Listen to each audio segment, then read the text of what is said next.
Europe 1.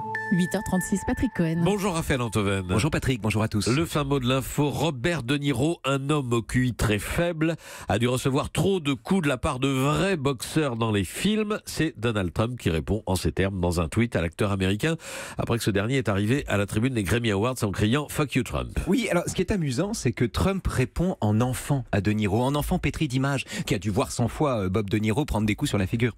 Et quand on est petit, ou quand on reste un enfant comme Trump, ces images-là sont si fortes, si bien filmées, si bien écrites parfois, qu'elles impriment sur la cire du cerveau le cachet du réel. On a beau savoir qu'on ne regarde qu'un film quand on regarde Le Parrain ou Il était une fois en Amérique, De Niro joue tellement bien qu'on ne peut pas s'empêcher de sentir que les coups donnés ou reçus le sont peut-être vraiment. Et c'est à ce sentiment-là, ce rapport à l'image, que fait droit Donald Trump quand il dit que De Niro s'est probablement fait vraiment taper dessus dans les films où il incarne un boxeur. Et pourtant, bébé Trump n'a pas tout à fait tort de confondre De Niro, je crois, avec les rôles qu'il a incarnés. Pour quelle raison ? Parce que quand De Niro, de son côté, enregistre une vidéo pendant la campagne présidentielle où il dit du futur président « c'est un nul, c'est un chien, un porc, un débile, un roquet, etc. etc. », ça n'est pas seulement De Niro qui parle. C'est Don Corleone et la créature de Frankenstein réunis qui disent tout ça. Quand il dit « j'aimerais lui donner un coup de poing », il regarde Trump comme Jake LaMotta regarde son frère au moment où il apprend qu'il a couché avec sa femme « You fucked my wife ».